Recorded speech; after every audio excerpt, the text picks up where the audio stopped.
નમસ્કાર પશુપાલક મિત્રો. કામધેનુ યુનિવર્સિટી આયોજિત ઓનલાઈન પ્રશિક્ષણ કાર્યક્રમમાં આપ સૌનું હાર્દિક સ્વાગત છે. પશુપાલક મિત્રો, દૂધ આરોગ્યપ્રદ અને સારું હોય એના માટે જરૂરી છે તંદુરસ્ત પશુઓ, અને આ માટે પશુનું વ્યવસ્થાપન ખૂબ જ જરૂરી છે. તો પશુઓના ફાર્મ ઉપર પશુનું વ્યવસ્થાપન વિશે અલગ અલગ પદ્ધતિ જરૂરી છે જે વૈજ્ઞાનિક હોવી જોઈએ. તો આ માટે આજના ચર્ચાના વિષય માટે હાજર છે શ્રી ડૉક્ટર વાયજી પટેલ સાહેબ. ડૉક્ટર વાયજી પટેલ સાહેબ સહપ્રાધ્યાપક પશુ ચિકિત્સા અને પશુપાલન મહાવિદ્યાલય આણંદ ખાતે ફરજ બજાવેલ છે. શ્રી ડૉક્ટર વાયજી પટેલ સાહેબ. સાહેબ, આપનો ખૂબ ખૂબ આભાર. આજનો જે મારો વિષય છે એ એમ જોવા જઈએ તો હાલની પરિસ્થિતિને ધ્યાનમાં રાખી અને ખૂબ જ અગત્યનો ગણી શકાય એવો છે. સામાન્ય રીતે જોવા જઈએ તો આપ સૌ જેમ જાણો છો એમ કોરોના કાળની અંદર લગભગ બધી ઇન્ડસ્ટ્રીઓ બંધ હતી. શાકભાજીથી માંડીને બધું બંધ હતું. પણ એ સમય એવો હતો કે જ્યારે આપણને દૂધની ખૂબ જરૂર જણાયેલી હતી, અને લગભગ એવું કહી શકાય કે ડેરી ફાર્મ જે છે એ ચાલુ હતા અને ડેરી સાથે સંકળાયેલી તમામ જે એક્ટિવિટી છે એ ચાલુ હતી. તો આજે આપણે સારા ડેરી ફાર્મ મેનેજમેન્ટ એટલે કે વ્યવસ્થાપન માટે શું શું કરવું જોઈએ એના ઉપર ખાસ ચર્ચા કરીશું. તો ખાસ કરીને જોવા જઈએ તો સારું વ્યવસ્થાપન શેના માટે જરૂર છે?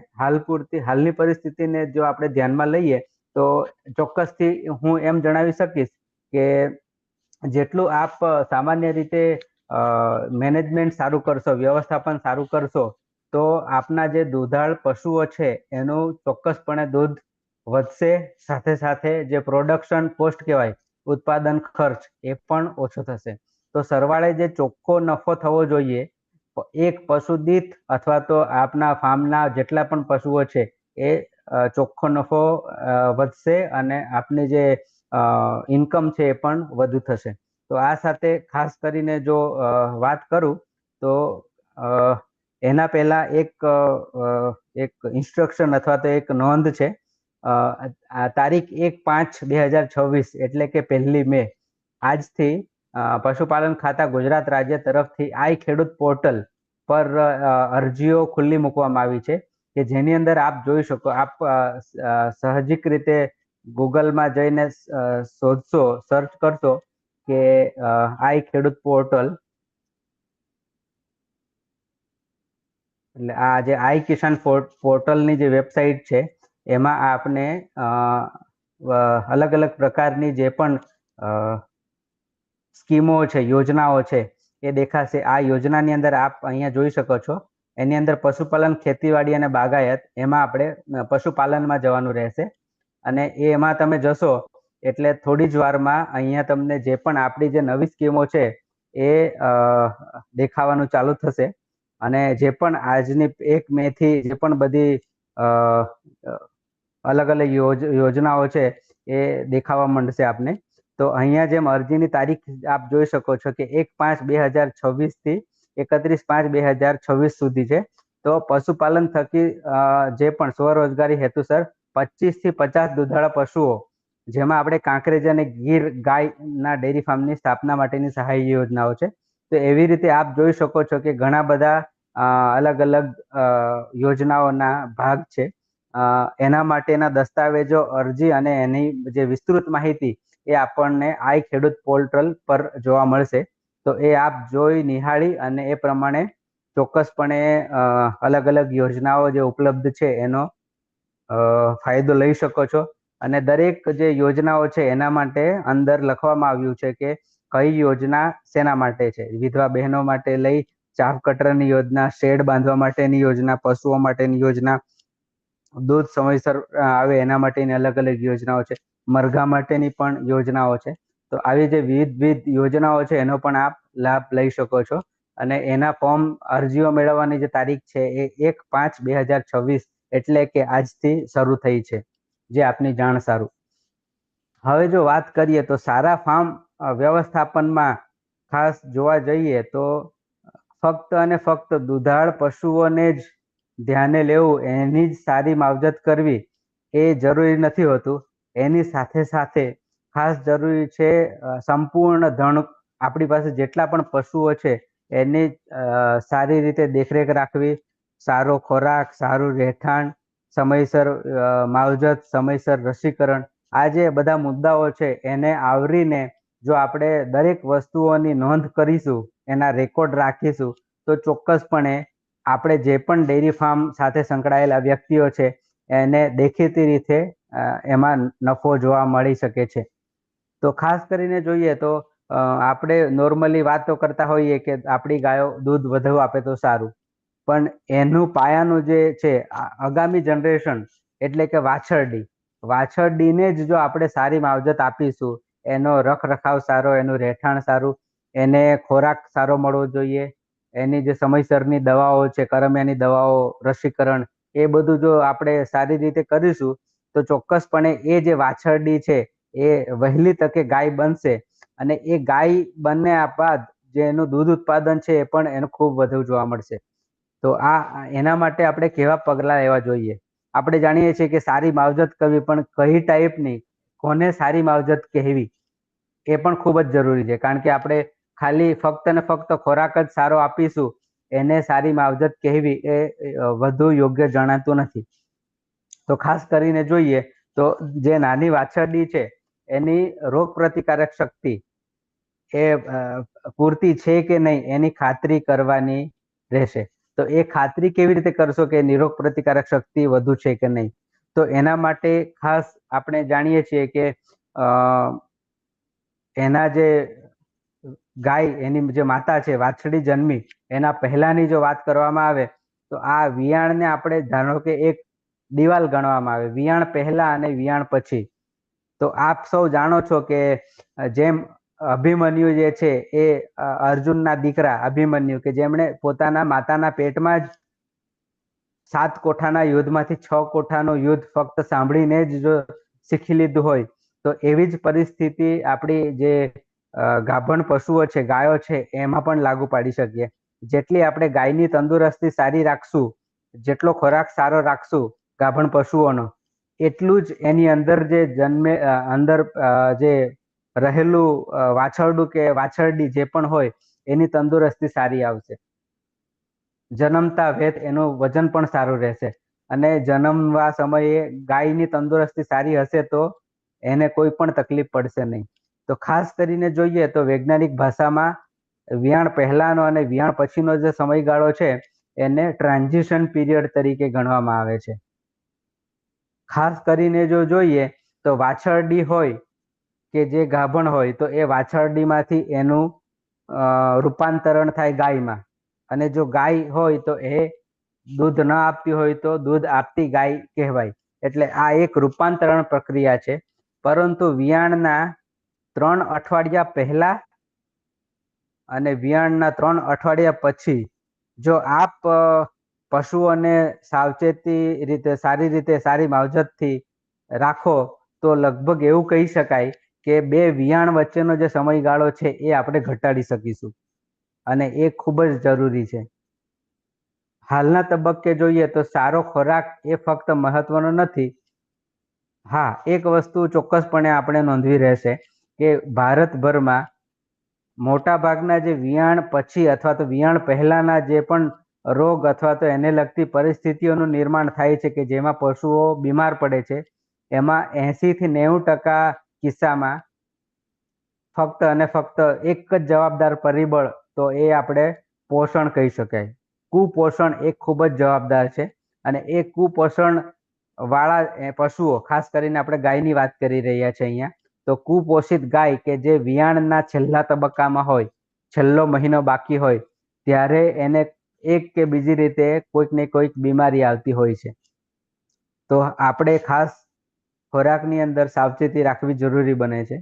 એટલે ખાસ કરીને અહીંયા મેં ફક્ત 3 અઠવાડિયા લખ્યા છે, પણ 3 અઠવાડિયા ન લખતા ખરેખર એ જે સમયગાળો છે એ આપણે જોઈએ તો 2 મહિના કે જેની અંદર ગાયને વસુકાવવી જરૂરી છે. આપ 2 મહિના સુધી ગાયને જો વસુકાવેલી રાખશો તો જે આગામી એનો જે પણ લેક્ટેશન પીરિયડ છે, દૂધનો સમયગાળો છે, એની અંદર એ ગાય દૂધ વધુ કરશે અને સાથે સાથે સરેરાશ દૂધ આખા વેતરનું જે દૂધ છે એ પણ વધુ આવશે. તો ફક્ત 3 અઠવાડિયા પૂરતું ન રાખતા એને ખરેખર 2 મહિના સુધી સારો ખોરાક આપો અને સાથે સાથે 2 મહિના વિયાણના 2 મહિના પહેલા એને વસુકાવી કાઢવી. વસુકાવી કાઢવી એટલે કે એનું દૂધ લેવું નહીં. હા, હવે વાત થઈ ખોરાકની. એના પછી આપણે સારી માવજતમાં પાણી પણ હોય અને સાથે સાથે રહેઠાણ. સારું રહેઠાણ આવવા સાથે સાથે ગાયનું હલનચલનનો પણ ખૂબ મહત્વનો રોલ રહેલો હોય છે. કારણ કે આપણે જાણીએ છીએ કે ઘણી બધી જગ્યાએ, ઘણા બધા વિસ્તારોમાં ખેડૂતો દ્વારા એવી ફરિયાદો કરવામાં આવતી હોય છે કે અમે પશુઓ નથી છોડતા, કારણ કે પશુઓને જો રેગ્યુલર છોડીશું તો એ નાસભાગ કરે છે અને ઘણીવાર એવું થાય છે કે વાડાની બહાર નીકળી જાય છે, તોફાન કરે છે.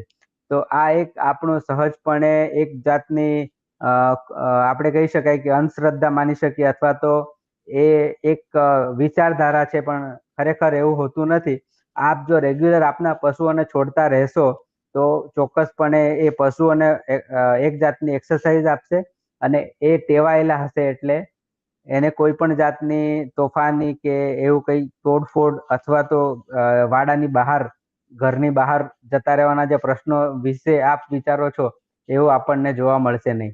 તો હાલ ખાસ કરીને જો જોઈએ તો વિયાણ પહેલાનો જે સમયગાળો છે ત્યાંથી જ આપણે વાછરડી જે છે, ગાયના પેટની અંદર રહેલી વાછરડીની સાર સંભાળ શરૂ કરી દેવી.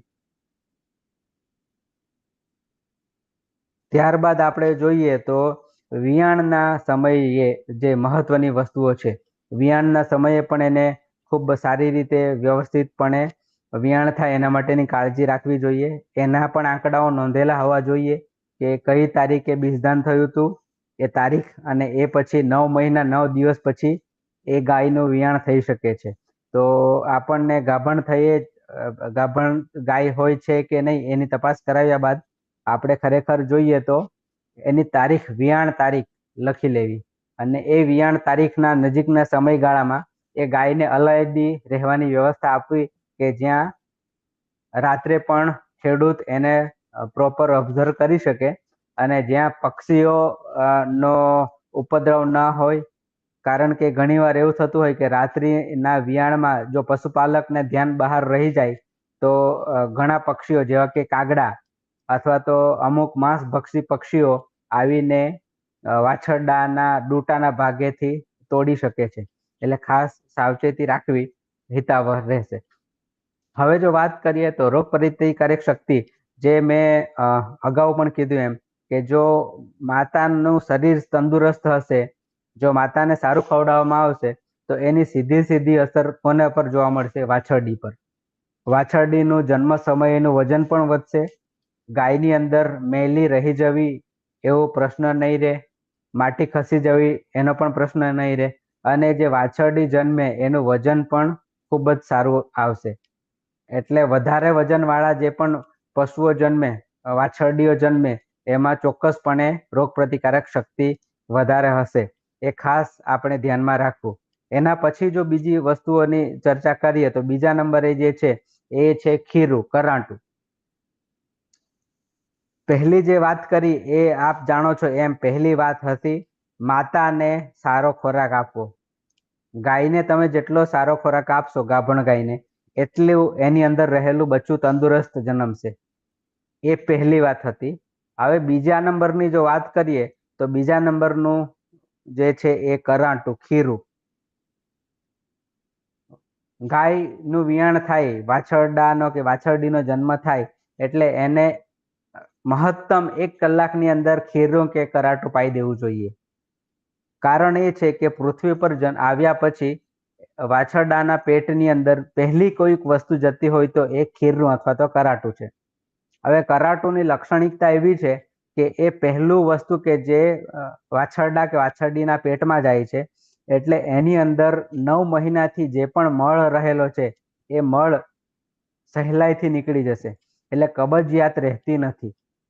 હવે ઘણા કિસ્સામાં એવું થતું હોય કે ખીરું પીવડાવવામાં આવતું નથી અને કબજિયાતના લીધે વાછરડીને અલગ અલગ પ્રકારના રોગો થવાની સંભાવના રહે છે. સાથોસાથ ખીરું કે કરાટાની અંદર એવા ગુણધર્મો છે કે જે રોગ પ્રતિકારક શક્તિ ખૂબ જ વધારે છે. એટલે શરૂઆતના જે 3 મહિના આપણે ગણીએ તો એમાં જો આપણે ચોક્કસ સમયે એટલે કે જન્મ્યાના 1 કલાકની અંદર ખીરું કે કરાટું પાઈ દીધું હશે તો આપણે એવું કહી શકાય કે વાછરડાને 3 મહિના સુધી કોઈ પણ જાતના રોગ લાગુ પડશે નહીં. મતલબ કહી શકીએ કે રોગ પ્રતિકારક શક્તિમાં ખૂબ જ વધારો થાય. તો આ ખીરું કે કરાટાની અંદર એવી શું વસ્તુ કે જેના લીધે એની રોગ પ્રતિકારક શક્તિ વધી? તો વૈજ્ઞાનિક ભાષામાં એની અંદર જે ઘટક તત્વો રહેલા છે એમાં એક ખાસ કરીને ઇમ્યુનોગ્લોબ્યુલિન જી, જેને આપણે IgG પણ કહીએ છીએ. તો એ સીધા આંતરડાની અંદર એનું પાચન થઈ જાય છે, શોષાઈ જાય છે અને એ એક જાતની રસીની જેમ કામ કરે છે અને રોગો સામે એ બચાવે છે. એટલે ખાસ મહત્વની વસ્તુ જે આપણે બીજા નંબરે યાદ રાખવાની કે જે છે ખીરું અથવા તો કરાટું, જે ખાસ ચોક્કસપણે આપવું જરૂરી છે. હા, આ જે ખીરું અથવા કરાટું છે એ આપણે 3 દિવસ આપીએ છીએ. ઘણા કિસ્સાઓમાં ગાયોમાંથી 4 કે 5મા દિવસ, ચોથા કે 5મા દિવસ સુધી પણ ખીરું આવતું હોય છે, જે આપણે સામાન્ય રીતે દૂધ મંડળીમાં ભરાવતા નથી. તો આ જે ખીરું છે 3 દિવસ આપ્યા પછી આપણે વાછરડાને કે પાડીને કે વાછરડીને કેવી રીતે દૂધ પીવડાવશું? આપ જોઈ રહ્યા છો કે આ જે 1 નંબરની આકૃતિ છે, ચિત્ર છે, એની અંદર એક આ જે વાછરડું છે એ પોતાની જે ગાય છે, માતા છે, એને સામાન્ય રીતે ધાવતું હોય એવી રીતે બતાવવામાં આવ્યું છે. હવે આપ અહીંયા જે મારા તરફથી એરો કરવામાં આવ્યો છે એમાં 2 નંબર આપ્યો છે. એમાં આપ જોઈ શકો છો કે આ જે અન્નનળીનો એક ભાગ છે, અન્નનળીના ભાગમાંથી આ જે આકૃતિ જે 3 નંબર મેં આપ્યો છે એ આકૃતિમાં આપ જોઈ શકો છો કે આ જે વાગોળનારા પ્રાણી છે એમાં શરૂઆતમાં નાના બચ્ચાઓમાં ખાસ કરીને જોઈએ તો જે 4 ભાગો હોય છે એમાંથી એબોમેઝમ નામનો જે ભાગ છે એ ખૂબ મોટો હોય છે. જ્યારે ગાયોના કિસ્સામાં આપ અહીંયા જોઈ શકો છો એવી રીતે રૂમેન જે ભાગ છે એ હોજરીનો રૂમેન નામનો ભાગ ખૂબ મોટો હોય છે, જે વાગોળો વાળા પ્રાણીઓમાં જોવા મળે છે. તો હાલ એવી પરિસ્થિતિમાં આપ જોઈ શકો છો કે જો આવી રીતે ગાયને 1 નંબરની આકૃતિમાં બતાવ્યા પ્રમાણે જો સામાન્ય રીતે ધવડાવવામાં આવે તો કોઈ જાતના પ્રશ્નો થતા નથી. અને જે અન્નનળીનો ખાડો આપ જોઈ શકો છો કે અહીંયા અન્નનળીનો એક ખાડો છે. જો વાછરડાને આવી રીતે મતલબ આની જે ડોલ અથવા તો સામાન્ય પદ્ધતિ છે દૂધ પીવાની, એવી રીતે દૂધ પીવડાવવામાં આવે તો કોઈ જાતની તકલીફ થતી નથી. ઘણા કિસ્સાઓમાં શું થતું હોય છે કે વાછરડાનું જે મોં છે એને તબાસરામાં આપવામાં આવે છે દૂધ. એટલે તબાસરામાં દૂધ આપવામાં આવે એટલે એનો જે ગળાનો ભાગ છે એ નમી જતો હોય છે. એટલે આમ નમેલા ભાગે જેવી રીતે સામાન્ય રીતે પાણી પીતું હોય એવી રીતે જો એને દૂધ આપવામાં આવે તો આ જે આપ જોઈ શકો છો એમ જે અન્નનળીનો ખાડો છે એ ખુલ્લો થતો જ હોય છે અને એ ખુલ્લો થવાના લીધે એબોમેઝમની અંદર જે પણ દૂધ જવું જોઈએ એના બદલે એ જે દૂધ છે એ જશે રૂમેનની અંદર, કે જે નકામું છે. એ દૂધ ગયેલું પાચન વ્યવસ્થિત થતું નથી અને પશુ માટે ફાયદાકારક પણ રહેતું નથી. એટલે સામાન્ય રીતે કિસ્સામાં જો વાછરડાઓને આ આકૃતિમાં બતાવ્યા મુજબ જો ડોલમાં ઉપરથી દૂધ નાખીને આ પરિસ્થિતિમાં જો પાવામાં આવે તો જેટલું પણ દૂધ પીવડાવવામાં આવ્યું એ સંપૂર્ણપણે પાચન થશે. એનું મુખ્ય કારણ એ છે કે જે અન્નનળીનો ભાગ છે અને અહીંયા જે પણ આપણે કહી શકીએ કે સ્ટમક, હોજરીનો જે પણ ભાગ આવે એ અહીંયા એક ખાડો હોય છે, એ ખાડામાંથી સીધું એ સ્ટમકની અંદર જાય છે, એબોમેઝમની અંદર, અને એનું જેટલું પણ દૂધ આપવામાં આવ્યું એનું સીધું પાચન થઈ જાય છે. અને ઘણા કિસ્સાઓમાં આપ જોશો કે એને તબાસરામાં ધારો કે આ એક વાછરડું છે 1 નંબર જેને મેં આપ્યો છે તો એને નીચે તળિયા પર, ભોંય તળિયા પર તબાસરાની અંદર દૂધ આપવામાં આવે છે એ કરવું હિતાવહ નથી. અને એવા કિસ્સામાં આપ જોશો તો વાછરડાના પેટની ઉપર રૂંવાટી ખૂબ જોવા મળશે, અને સાથે સાથ આ જે પેટનો ભાગ છે પણ ગાગર જેવો ગોળ જોવા મળશે. તો આપણે કહી શકીએ કે ગાગર જેવું ગોળ પેટ હોય અને રૂંવાટી વધુ હોય તો એવું ચોક્કસપણે આપણે કહી શકીશું કે જે પણ વાછરડી કે વાછરડું કે પાડી જે છે એ કુપોષિત છે, અને જેટલું પણ દૂધ આપવામાં આવે છે એ ખૂબ જ ઓછું છે. તો આ ખાસ એક બાબત આપણે એક ધ્યાને લેવા જેવી છે.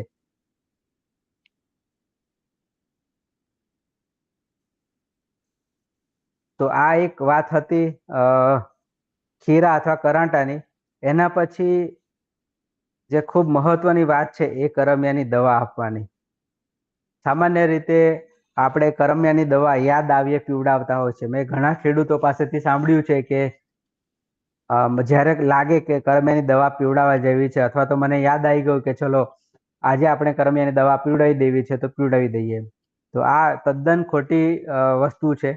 ખરેખર મેં જેમ અગાઉ પણ જણાવ્યું એમ આપણે દરેક વસ્તુનો હિસાબ રાખવો જોઈએ, એના આંકડા લખેલા હોવા જોઈએ, રેકોર્ડ રાખવો જોઈએ. તમે દરેક વસ્તુ નોંધશો તો એ નોંધેલી વસ્તુઓ પરથી તમે ઘણી વસ્તુઓ પાછળ જતા જોઈ શકશો કે ભૂતકાળમાં શું થયું હતું, અને એના પરથી આપણે શું આપણે સાવચેતીઓ રાખવી એનો પણ આઈડિયા આવી શકે છે. તો ખાસ કરીને જોઈએ તો વાછરડાના જન્મના 21 દિવસ એટલે કે 3 અઠવાડિયે પહેલી કરમિયાની ગોળી આપવી. ત્યાર પછી આપણે જોઈએ તો દોઢ મહિને આપવાની રહેશે. દર મહિને, ધારો કે એ 1.5 મહિને યાદ નહીં રહે તો આપણે દર 1 મહિને આપવી. તો એવી રીતે 6 મહિના સુધી આપવી, 6 મહિનાની ઉંમર સુધી. ત્યારબાદ 6 મહિનાથી લઈને 1 વર્ષ સુધી દર 2 મહિને આપવી, અને 1 વર્ષ પછી દર 6 મહિને એકવાર એને કરમિયાની ગોળીઓ આપવી. હવે જે કરમિયાની ગોળીઓ અથવા દવા પ્રવાહી દવા પણ હોય છે કે અથવા તો ઘણીવાર ગોળીઓના સ્વરૂપમાં પણ હોય છે. તો આપ એ વસ્તુઓની ખાતરી કરો કે 2 અલગ અલગ પ્રકારની કરમિયાની ગોળીઓ આવે છે. સામાન્ય રીતે જોવા જઈએ તો કરમિયાના 3 પ્રકાર છે. એક જે છે એ ગોળ કૃમિ છે, જે દેખાવે અળસિયા જેવા હોય છે, અને એના માટેની જે દવાઓ છે એ થોડી અલગ હોય છે, જે વાછરડાઓમાં વધારે જોવા મળે. એના પછીના જે આપણે કૃમિઓ કહીએ તો એને પટ્ટી કૃમિ કહેવામાં આવે. તો એ એકદમ આપણે જે પટ્ટી હોય એવી રીતે જ થોડા ચપટા આકારના હોય છે, એટલે એને ટેપવર્મ અથવા તો પટ્ટી કૃમિ કહેવામાં આવે. અને ત્રીજા જે છે એ યકૃત કૃમિ, લીવર પર હોય એટલે એ ત્રિકોણ આકારના હોય છે, તો એને આપણે યકૃત કૃમિ કહીએ છીએ. તો યકૃત કૃમિ જે છે એ ખાસ કરીને જોઈએ તો જે ઘાસ ખાતા પશુઓ, અને એ ઘાસ પણ ખાસ કરીને તળાવના કિનારે ઉગેલું ઘાસ જો ખાવામાં આવે તો ત્યાં રહેલી સ્નેલ જે છે, ગોકળ ગાય આપણે કહીએ સાદી ભાષામાં, તો એ ગોકળ ગાય ના હગરમાં અથવા તો એના આસપાસના જે વિસ્તાર છે એની અંદર આ પ્રકારના કૃમિઓના ઈંડા જોવા મળે છે, અને જે ખાવાથી યકૃત કૃમિ ના રોગો થવાની સંભાવના રહેલી હોય છે. જ્યારે ખાસ કરીને નાના વાછરડાઓની વાત જ્યારે આપણે અહીંયા કરીએ છીએ ત્યારે આ પ્રકારના ગોળ કૃમિઓ વધારે જોવા મળશે, અને એ ગોળ કૃમિઓ માટેની અલગ કરમિયાની દવા હોય છે. ત્યાર પછી એક પટ્ટી કૃમિ, તો એના માટેની પણ કરમિયાની દવા હોય છે. તો આપ સહજ રીતે એવું કરી શકો કે દર 2 મહિને કરમિયાની દવાઓ બદલી કાઢવી. એટલે દરેક પ્રકારના જે પણ કરમિયા છે એ પેટના કરમિયા નાશ પામશે, અને વાછરડાનો વિકાસ રોંધશે નહીં, એનો વિકાસ ઝડપથી થશે. એવી જ રીતે જે બાહ્ય પરપજીવીઓ છે, પેટમાં નથી થતા પણ બહાર હોય છે, જેવા કે જૂ, ઈતરડી, ચાંચડ, માકડ, તો ઘણા કથીરી પણ કહે છે. તો એ બાહ્ય પરપજીવી માટે ચામડીનું ઇન્જેક્શન આવે છે. એ 6 મહિના બાદ એકવાર મૂકવું હિતાવહ છે, અને એ લગભગ આપણે એવું માનીને ચાલી શકીએ કે 6 મહિનાની ઉંમર બાદ એક વખત જો મુકાવવામાં આવે તો લગભગ બીજા 6 મહિના એટલે કે 1 વર્ષ સુધી પશુ અને ઈતરડીના પ્રશ્નો, જૂના કે ચાંચડના પ્રશ્નો રહેતા નથી, અને વિકાસ સારી ઝડપે જોવા મળે છે. પહેલી વાત કરી આપણે ખીરું અથવા કરાટાની, બીજી વાત કરી કરમિયાની દવાની, અને ત્રીજી જે મહત્વની વાત છે એ રસીકરણની. સારું રસીકરણ કોને કહેવું? તો કે સારું રસીકરણ એટલે રસી મુકાવી નહીં, એને ઠંડકમાં લાવી, ઠંડા પોરે મુકાવી અને સાથે સાથે સમયસર મુકાવી એ ખાસ જરૂરી છે. તો ભારતમાં મુખ્યત્વે જે રસીઓ મુકાવવામાં આવે છે ગાયો ભેંસોમાં, એમાં ખરવા મોવાસા, ગળસુંડો, બ્લેક ક્વાર્ટર અને ચેપી ગર્ભપાત. તો આ મુખ્ય રસીઓ છે કે જેને આપણા કાર્યક્રમમાં લઈને એને મુકાવતા હોઈએ છીએ. તો જે નાની વાછરડી છે કે જેની ઉંમર, ફક્ત વાછરડીઓની વાત છે અહીંયા, વાછરડાઓની વાત નથી, વાછરડી 6 થી 8 મહિનાની ઉંમરે એને ચેપી ગર્ભપાત કે જેને બ્રુસેલોસિસ કહેવામાં આવે છે, તો એની રસી મુકાવવી હિતાવહ છે. કારણ કે હાલની પરિસ્થિતિ જોતા ખાસ કરીને શંકર ગાયો અથવા શંકર વાછરડીઓમાં શંકર ગાયોમાં બ્રુસેલોસિસની થવાની સંભાવના વધારે છે અને એના કેસો પણ વધારે છે. એટલે શંકર વાછરડીઓમાં ચેપી ગર્ભપાતની રસી મુકાવવી વધુ હિતાવહ રહેશે. ત્યારબાદ પુખ્ત જે પણ ગાયો છે એને ખરવા મોવાસા, ગળસુંડો અને ગાંઠિયા તાવની રસીઓ મુકાવવી. જે વાછરડીની ઉંમર 6 મહિનાથી ઉપર છે એને ખરવા મોવાસાની પણ મૂકી શકાય રસી, ગાંઠિયો તાવ કે પછી ગળસુંડાની રસીઓ પણ મૂકી શકાય છે. પણ ખાસ કરીને જો ચેપી ગર્ભપાત નામનો જે રોગ છે, બ્રુસેલોસિસ રોગ, એની વાત કરીએ તો એ ફક્ત 6 થી 8 મહિનાની ઉંમર સુધીમાં જ મુકાવવાની હોય છે. ત્યારબાદ એકવાર 8 મહિનાથી ઉપર થાય એટલે કે 1-2 વર્ષ કે 3 વર્ષની જે પણ વાછરડીઓ છે એને ચેપી ગર્ભપાતની રસી મૂકી શકાતી નથી. એટલે ખેડૂત મિત્રોને ખાસ ભલામણ છે કે આ જે સમયગાળો છે વાછરડીની ઉંમરના 6 થી 8 મહિના થાય એટલે ચેપી ગર્ભપાતની રસી મુકાવવી જોઈએ.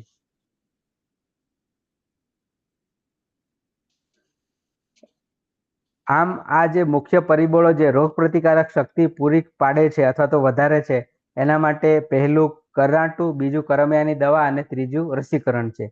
આમ વાછરડીની જો રોગ પ્રતિકારક શક્તિ હોય તો પછી આપણે જે પણ ધ્યાન આપવાનું છે એ યોગ્ય પોષક અથવા તો પોષણક્ષમ સંતુલિત આહાર જરૂરી ખૂબ જ પશુઓના વિકાસ માટે. અને સાથે સાથ જો જઠરની વાત કરવામાં આવે તો મેં જેમ અગાઉ વાત કરી એમ કે તબાસરામાં વાછરડાને કે વાછરડીને દૂધ ન આપતા એને જો ડોલમાં અને તે પણ એના થોડા 2 કે 3 ફૂટની ઊંચાઈએ આપવામાં આવે તો એ વધુ હિતાવહ રહેશે અને જઠરનો વિકાસ પણ સારો થશે, જઠરમાં પાચન પણ સારું થશે અને સાથે સાથે વાછરડીનો વિકાસ પણ સારો થશે. તો હાલની પરિસ્થિતિ જોઈએ તો જઠરના વિકાસને પ્રોત્સાહન આપવા માટે ઉચ્ચ ગુણવત્તાવાળા સ્વચ્છ અને સ્વાદિષ્ટ સ્ટાર્ટર, કે જે આપણે સ્ટાર્ટર એટલે એક જાતનું જે કોન્સન્ટ્રેટ અથવા તો ખાણદાણ કહી શકાય, એ પણ આપી શકીએ, જેના લીધે જઠરનો વિકાસ પણ સારો થાય છે અને સાથે સાથે જે પશુ છે એની જે વાછરડી છે એ પણ જલ્દીથી ગાય બની શકે છે. તો એના ખોરાક પર પણ ખૂબ ધ્યાન રાખવું જરૂરી છે અને આ સમયો દરમિયાન એના પીવા માટેના ચોખ્ખા સ્વચ્છ પાણીની છૂટ હોવી જોઈએ. અને ખાસ કરીને જો ઉનાળાની વાત કરવામાં આવે તો હવે ગ્રીષ્મ લહેરનો સમય શરૂ થઈ ગયો આપણે કહી શકીએ. ખૂબ જ વધુ તાપમાન, હીટ વેવ માટે ગુજરાત સરકાર અને ભારત સરકાર દ્વારા ઘણીવાર સૂચનાઓ પણ આપવામાં આવે છે. તો આવા સમયે આપ પણ પશુઓને લૂ ન લાગે એના માટેની દરેક પ્રવૃત્તિઓમાં જોડાઓ. પશુઓને સમયસર પાણી મળવું જોઈએ, પશુઓને નવડાવવા જોઈએ અને એને ઠંડા વિસ્તારોમાં બાંધો કે જ્યાં પંખાની પણ વ્યવસ્થા હોય તો વધુ હિતાવહ રહેશે. ખાસ કરીને લીમડા જેવા ઘટાદાર વૃક્ષો કે જે ખૂબ જ ઠંડો છાંયો આપે એવા વૃક્ષોના છાંયડા નીચે જો પશુઓને બાંધવામાં આવે તો પશુઓ ને લૂ લાગતી નથી અને દૂધ ઉત્પાદનમાં પણ ઘટ જોવા મળતી નથી. તો એ વસ્તુઓને ખાસ આ સમયે આપણે ધ્યાનમાં રાખવા જેવી છે. હવે આ એક નવી ટેકનિક કહી શકાય કે જેમાં શીંગડીઓ કાઢવા માટે આપ જાણો છો કે ડામવામાં આવે છે. તો એને ડામવાનું નથી, હવે એક કેમિકલ આવ્યું છે કે જે ફક્ત શીંગડીઓની ઉપર લગાડી દેવાનું રહેશે, કે જે 2-4 દિવસથી લઈને 1 અઠવાડિયાની અંદર શીંગડીઓ ઓટોમેટિક નીકળી જાય છે. તો એના માટેની પેસ્ટ જે આપ આકૃતિમાં જોઈ શકો છો એવી આ જે પેસ્ટ છે એ અલગ અલગ કંપનીઓ બનાવે છે. તો આવી ડીહોર્નિંગ પેસ્ટ આપ લઈને લગાડી શકો છો. તો એનાથી પશુઓને કોઈ પણ જાતનું નુકસાન પણ નથી થતું દુખાવો પણ નથી, ઈજા પણ નથી થતી અને ખૂબ જ સહેલાઈથી કોઈ પણ જાતના કષ્ટ વગર નાના પશુઓની શીંગડીઓ નીકળી શકે છે. હવે એક ઉંમર વીત્યા પછી, 1 વર્ષ પછી અથવા તો 8-10 મહિના પછીની જો વાછરડીઓની વાત કરીએ તો એમાં ગરમીમાં આવવાના ચિહ્નો શરૂ થઈ ગયા હોય છે, કે જેને આપણે એજ એટ પ્યુબર્ટી, પુખ્તતાના ચિહ્નો અથવા તો સમયગાળો શરૂ થાય છે. તો એ ગરમીમાં આવવાના ચિહ્નો ખાસ આપ નોંધતા રહો. અને ખેડૂત મિત્રોએ ખાસ ધ્યાનમાં રાખવાની વાત એ છે કે ગરમીમાં આવવાના ચિહ્નો શરૂ થાય એટલે 2 કે 3 મહિના બાદ જ રેગ્યુલર જ્યારે ગરમીમાં આવવાની ચાલુ થાય છે વાછરડી, ત્યારે જ એને બંધાવવી જોઈએ. અને સાથે ખાસ એ વસ્તુઓની ધ્યાન રાખવી કે વાછરડીઓનું વજન ખૂબ સારું હોવું જોઈએ. ઓછામાં ઓછું 225 થી લઈ 250 કે 300 કિલો સુધીની જો વાછરડી હોય તો એવી વાછરડીઓને જો બંધાવવામાં આવે તો ગાભણ થયા બાદ જે પણ નવું બચ્ચું વાછરડું કે પાડ્યું જન્મે તો એનું વજન પણ વધુ હશે અને ગાય અથવા ભેંસ અને વાછરડી કે પાડી કોઈને કોઈ પણ જાતની તકલીફો રહેશે નહીં. ગરમીમાં આવવાના ચિહ્નો એકવાર નોંધ્યા બાદ, લખ્યા બાદ ક્યારે બંધાવવું એ ખાસ નોંધતા રહેવું. અને સાથોસાથ દાણ અને ચારો તો આપવો જરૂરી જ છે, પણ સાથે સાથે મિનરલ મિક્સચર કે જેને આપણે મિનરલ પાવડર કહીએ છીએ એ પણ ખૂબ જ જરૂરી છે. કારણ કે એ પોષક તત્વો યુક્ત ભરપૂર વિટામિન અને મિનરલ ના લીધે જ આપણે કહી શકીએ કે ગર્ભાશયનો વિકાસ ખૂબ ઝડપથી થાય છે અને વાછરડી ગરમીમાં આવે છે. તો આ તબક્કે આપણે ખાસ ધ્યાન રાખશું કે ફક્ત દૂધ આપતા પશુઓને જ દાણ આપવું હિતાવહ નથી, વાછરડીઓને પણ દાણ આપો, વાછરડીઓને પણ લીલો સૂકો ચારો મિશ્રણ આપો, એને ધાન્ય અને કઠોળ વર્ગનું, અને સાથે સાથે મિનરલ પાવડર પણ, જે 30 થી 50 ગ્રામ સુધી આપણે આપી શકીએ છીએ ઉંમર અને વજન પ્રમાણે. તો એનાથી ફક્ત અને ફક્ત જાનવરની તંદુરસ્તી વધતી નથી, પણ સાથોસાથ એના જે ગરમીમાં આવવાના ચિહ્નો છે એ પણ વધુ સુદૃઢ બનશે. અને સાથે સાથ પહેલા કે બીજા વેતરમાં જ અથવા તો પહેલા કે બીજા બીજદાનની અંદર જ જે વાછરડી છે એ બંધાવાના ચાન્સીસ વધશે. ત્યારબાદ જેવી રીતે વાછરડી જે છે એ ગાભણ થઈ જાય તો એની તારીખ, બીજદાનની તારીખ આપણે ખાસ નોંધતા રહેવું. તો એનાથી કેટલી વખત બીજદાન કર્યું એ પણ ખબર પડશે અને સાથે સાથ ક્યારે જે વાછરડી કે ગાય છે એનું વિયાણ થશે એ આપણને ખબર પડશે. અને મેં જેમ અગાઉ વાત કરી એમ અંતિમ જે 2.5 થી 3 મહિના છે એમાં ખૂબ જ સારો ખોરાક આપો કે જેના થકી વાછરડી કે પાડી જે છે અથવા તો ગાય કે ભેંસ જે છે એનું શરીર બનશે, શરીર મજબૂત બનશે, વજન વધશે અને સાથે સાથ એની અસર સીધી અંદર રહેલું જે વાછરડું કે પાડ્યું છે એની ઉપર થશે. અને જે ત્રીજી વસ્તુ જે ધ્યાનમાં રાખવા જેવી છે એ છે વાડો. વાડો પણ આપણે જેમ કહીએ છીએ કે મુખ્ય જરૂરી જે વસ્તુઓ છે રોટી, કપડા ઓર મકાન, તો એવી રીતે ખોરાક પછી જો કોઈ સારામાં સારી વસ્તુ હોય તો એ વાડો, શેડ. જો એને સારું રહેઠાણ મળશે તો એની તંદુરસ્તી પણ જળવાશે અને સાથે સાથે એને ઉત્પાદનમાં પણ કોઈ જાતની તકલીફ થશે નહીં, સારું દૂધ ઉત્પાદન પણ કરશે. આપણે જાણીએ છીએ કે ગાભણ થઈ છે ગાય, તો એ ક્યારે વિયાણ થશે એ જાણ્યા બાદ એને હલનચલન ખાસ આપવું. જો હલનચલન કસરત નહીં આપશો તો એ વિયાણમાં તકલીફ કરશે અને એ પછી બચ્ચું ખેંચવાની વારી આવશે ગાય કે ભેંસ બંનેમાં.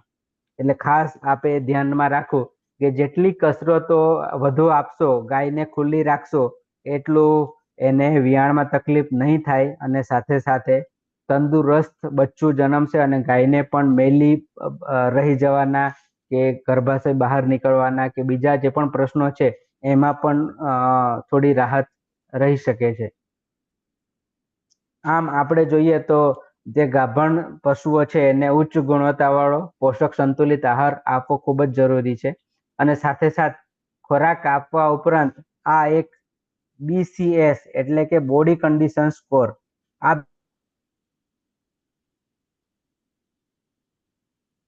વધુ અ, અ, શરીર જાડી ગાય કહી શકાય. એના પછી ત્રીજા નંબરે એનાથી થોડી મધ્યમ કક્ષાની કે જેને સારામાં સારો સ્કોર કહી શકાય.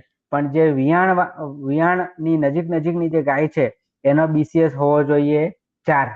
3.5 થી લઈને જો 4 ની વચ્ચે એનો જો બીસીએસ હોય, એટલે એટલી જાડી જો ગાય હોય તો વધુ હિતાવહ રહેશે. પણ આપ અહીંયા જોઈ શકો છો કે આ 5 નંબર છે. આ 5 નંબર એટલે વધારે પડતી જાડી ગાય. હવે વધારે પડતી જાડી જો ગાય હશે તો પણ એની અંદર વિયાણની તકલીફ થશે, અને વિયાણ બાદ કીટોસિસ એટલે કે સુવાનો રોગ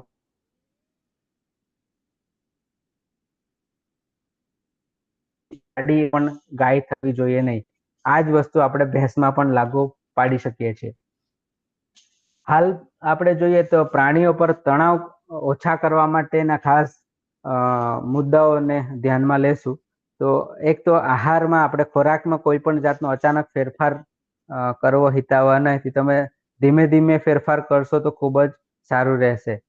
છેલ્લા જે બી કહી શકાય કે 3 મહિનાની અંદર, ખાસ કરીને છેલ્લા મહિનાની અંદર તો એનું પરિવહન ટ્રાન્સપોર્ટેશન કરવું હિતાવહ નથી.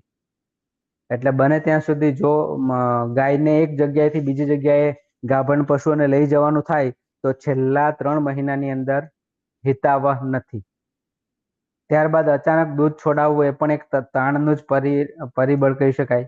એટલે જે આપણે વાત કરી કે છેલ્લા 2 મહિના જો દૂધ એને વસુકાવાની થાય, દૂધ છોડાવી દેવું હોય તો એ ગ્રેજ્યુઅલ મેનર એટલે કે તૂટક પદ્ધતિથી કરવું જોઈએ, કે જેથી સામાન્ય રીતે કોઈ પણ જાતના પ્રોબ્લેમ વગર આપણે વસુકાવી શકીએ. ત્યારબાદ સામાજિક જૂથોનું મિશ્રણ એટલે કે ગાયો સાથે વાછરડાઓ અથવા તો નાની વાછરડીઓ, નાના મોટા પશુઓને ભેગા રાખવાનું ટાળવું જોઈએ, જેથી જે દૂધવાળા જે પશુઓ છે એને એનો તાણ આપણે ઓછો કરી શકીએ. સાથે સાથે નબળું સ્ટોકમેનશીપ અથવા તો રફ હેન્ડલિંગ. આપ જાણો છો એમ સામાજિક જૂથો તો આપણે બનાવી લીધા, એને અલગ અલગ ન કર્યા હોય તો ટોળામાં બધા રહેશે, અને ટોળામાંથી 1 કે 2 બીમાર ગાયોને કાઢવી હોય તો આખો ટોળાને આપણે ખલેલ પહોંચાડીએ છીએ. એટલે બને ત્યાં સુધી ખલેલ ન પહોંચે એવી રીતે અલગ અલગ જો વાછરડીઓનું જૂથ, એક મોટી વાછરડીઓનું જૂથ, એક દૂધ પીતા બચ્ચા, એક ગાભણ ગાયો, બીજી દૂધ આપતી ગાયો, એવી રીતે જો અલગ અલગ આપણે જૂથો પાડેલા હોય છે તો મારા ખ્યાલ મુજબ તણાવના પ્રશ્નો પણ ઓછા થઈ શકે છે. એવી રીતે સ્વચ્છતાની પણ આપણે ખાસ ધ્યાન દોરવું જોઈએ, અને પશુઓની સાથે સાથે આજુબાજુના જે વાડો છે એની પણ ખાસ કરીને ચોકસાઈ રાખવી જોઈએ. ત્યારબાદ આપણે પશુઓના રહેઠાણની વાત કરીએ તો એનો પણ ખૂબ જ મહત્વનો રોલ રહેલો છે. ઘણી જગ્યાએ મેં જોયું છે કે જે પશુઓનું રહેઠાણ જે છે, વાડો છે, એ ખેડૂતના ઘરની દિવાલ સાથે જ બનાવી દેવામાં આવે છે પતરા મૂકીને. તો એવા કિસ્સામાં ઘણીવાર હવા ઉજાસ નથી રહેતી, અને એના લીધે જે પવન આવવો જોઈએ આવતો નથી.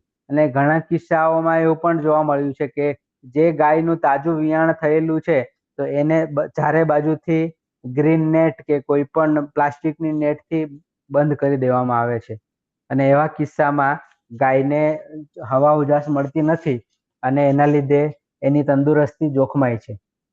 ઘણા કિસ્સાઓમાં નાના વાડાની અંદર ખૂબ વધારે પડતા પશુઓને ભેગા કરી દેવામાં આવે છે. તો એવા કિસ્સાઓમાં પણ આપણે જોઈ શકીએ કે એમાં તણાવગ્રસ્ત પશુઓ પણ વધે છે, અને સાથે સાથે તંદુરસ્તી પણ ખૂબ જ જોખમાય છે. તો કેવું રહેઠાણ બનાવવું? તો આ આકૃતિમાં આપ જોઈ શકો છો કે 2 ગાયો દોરવામાં આવી છે, અને સાથે સાથે એક ગમાણ આપ જોઈ શકો છો. આ ગમાણ છે, અને એની સાથે એક મેં માળિયું બનાવ્યું છે. આ માળિયાની ઉપર ઘાસ બતાવવામાં આવ્યું છે. હવે આપ જાણો છો એમ આ ઉનાળાની ગરમીની સિઝન ચાલુ થઈ છે, ખૂબ તડકો છે, અને જે ખેડૂતોના 2 માળના જે ઘર છે, ધારો કે આપણે વિચારીએ તો ઉનાળામાં આપણે રાત્રે ઉપરના માળે સુવાનું પસંદ કરતા નથી, આપણે નીચેના માળે પસંદ કરીએ છીએ. કારણ કે નીચે જે ભોંય તળિયાવાળું જે પણ રૂમ છે એમાં ગરમીનું પ્રમાણ ઓછું હશે, જ્યારે જો ઉપરનો પહેલા માળે જે પણ રૂમ હશે એની અંદર ગરમીનું પ્રમાણ ખૂબ હશે. તો આપણે પશુઓ માટેનું આ 2 માળનું મકાન જ ગણી લેવાય. આ જે ઘાસ છે એને આપણે કહી શકીએ કે હા, આ જે ઘાસ છે એ એક જાતનું ગોડાઉન છે અને એક જ જગ્યાની અંદર બે કામો કરી લીધા, પશુઓને પણ રાખી લીધા અને એ એક જાતનું ગોડાઉન પણ બની ગયું, જે ઉનાળામાં ગરમી સામે પશુઓને પણ રક્ષણ આપશે.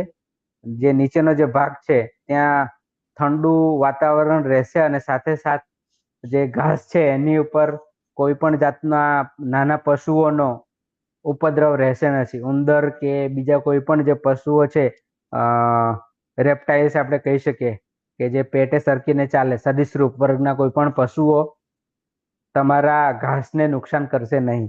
તો આ પ્રમાણે જો આપણે માળિયું બનાવવામાં આવે તો એ ખેડૂતને બે રીતે ફાયદાકારક છે. જગ્યા પણ બચાવશે, સ્ટોર માટે અલગથી ગોડાઉન પણ નહીં બનાવવું પડે અને સાથે સાથ ઉનાળા જેવી ગરમીની પરિસ્થિતિમાં પશુઓને ઠંડક પણ આપશે.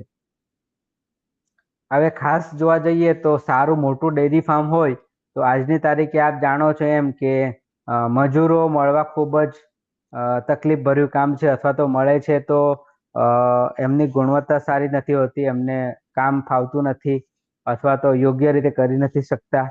તો એવા કિસ્સામાં એક આપણે યંત્રીકરણનો પણ એક અવકાશ રહેલો છે.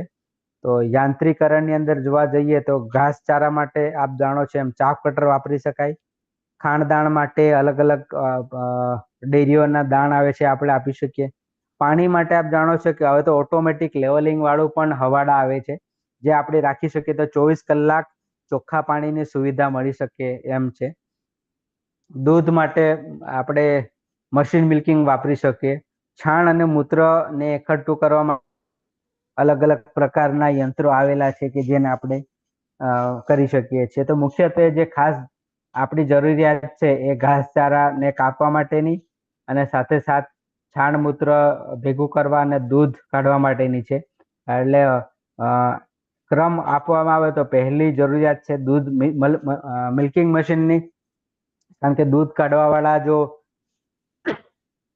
માણસો બદલાતા રહે છે તો ઘણા કિસ્સાઓમાં ખાસ કરીને ભેંસોમાં આ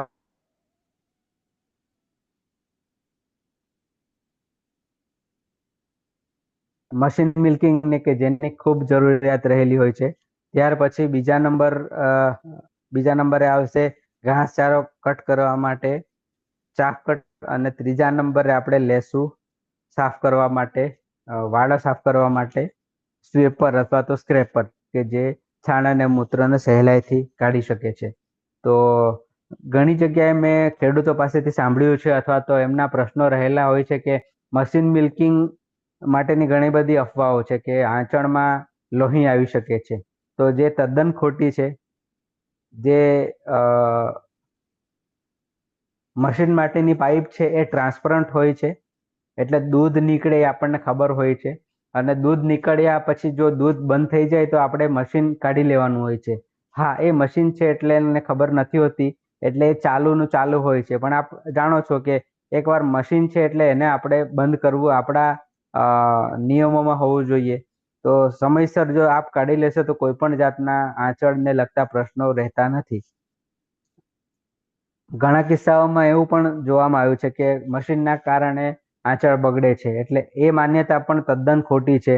હા, આપ જ્યારે પણ મશીનનો ઉપયોગ કરો છો ત્યારે બાવલું ચેક કરવું જરૂરી છે, અને કદાચ જો ચેપ વાળું કોઈ બાવલું હોય ગાયોમાં તો એને છેલ્લે ધોવાનો આગ્રહ રાખો, નહીં તો એ એક ગાયમાંથી બીજા ગાયમાં આ બાવલાનો રોગ લગાડી શકે છે. અને ઘણા ખેડૂતોને એવું પણ માનવું છે કે મશીનનો જે મેન્ટેનન્સ ખર્ચ જે છે એ ખૂબ જ વધુ હોય છે, પણ એ વાતને પણ આપણે નકારી શકીએ છીએ, કારણ કે જેટલું વ્યવસ્થિત રીતે આપણે જો મશીન વાપરશું તો એમાં ફક્ત ને ફક્ત થોડો નજીવો ખર્ચ આવે છે, જે ફક્ત ને ફક્ત રબરનો હોય છે, જેની પણ આવરદા ખૂબ સારી હોય છે. સારી કંપનીઓના જો મશીન મિલ્કિંગો લેવામાં આવે તો એમાં વધુ મેન્ટેનન્સ ખર્ચ આવતો નથી. આ આપ જોઈ શકો છો કે ચાફ કટરથી માંડીને આ જે રીપર છે કે જે સીધો ઊભો પાક પણ લઈ શકે છે.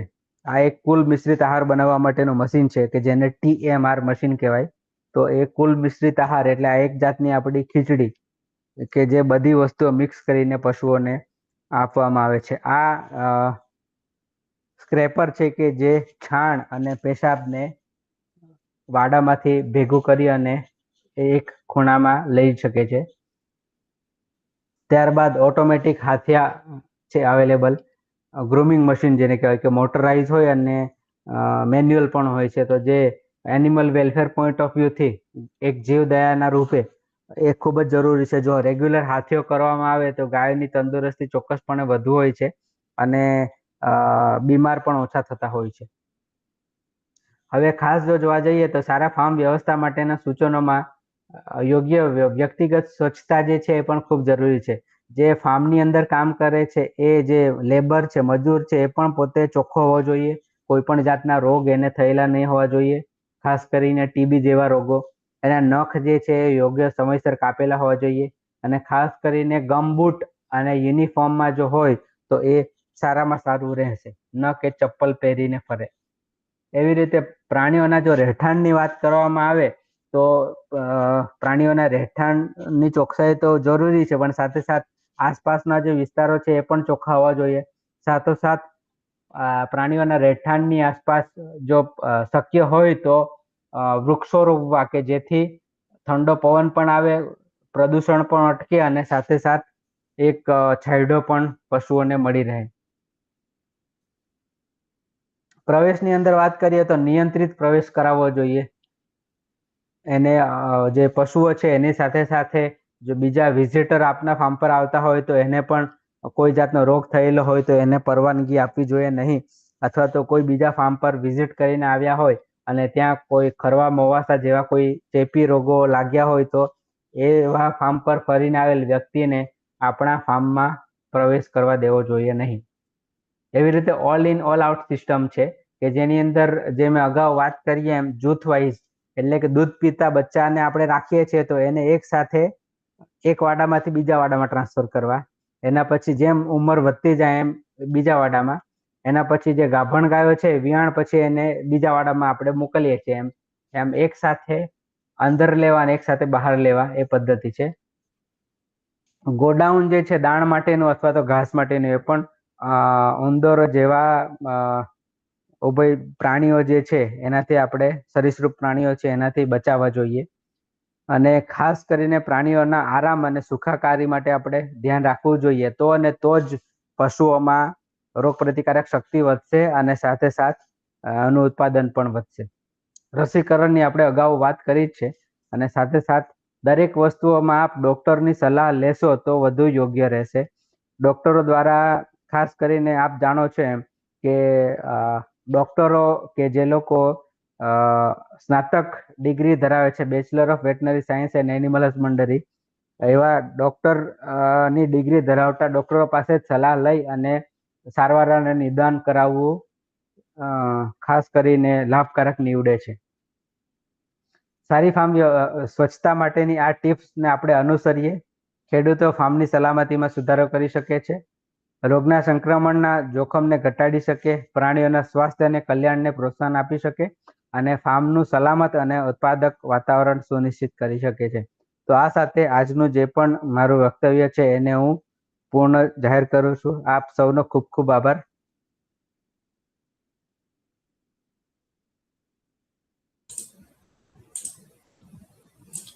અભિનંદન સાહેબ. શ્રી ડોક્ટર આપનો વાયજી, સાહેબ ખૂબ ખૂબ આભાર. યસ સાહેબ, શ્રી ડોક્ટર વાયજી પટેલ સાહેબે આપણાને જે પશુનું વ્યવસ્થાપનની અલગ અલગ પદ્ધતિઓ વિશે જે રસપ્રદ માહિતી આપી તેના માટે હું વિશ્વ શિક્ષણ નિયામક શ્રીની કચેરી વતી કામધેનુ યુનિવર્સિટી ગાંધીનગર વતી આભાર માનું છું.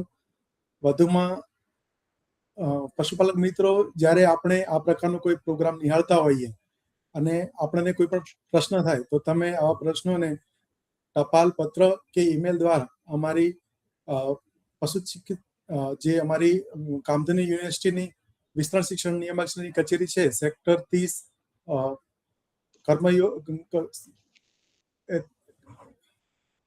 તરફ મોકલી આપશું તો અમે આપનો સચોટ જવાબ આપીશું. આભાર.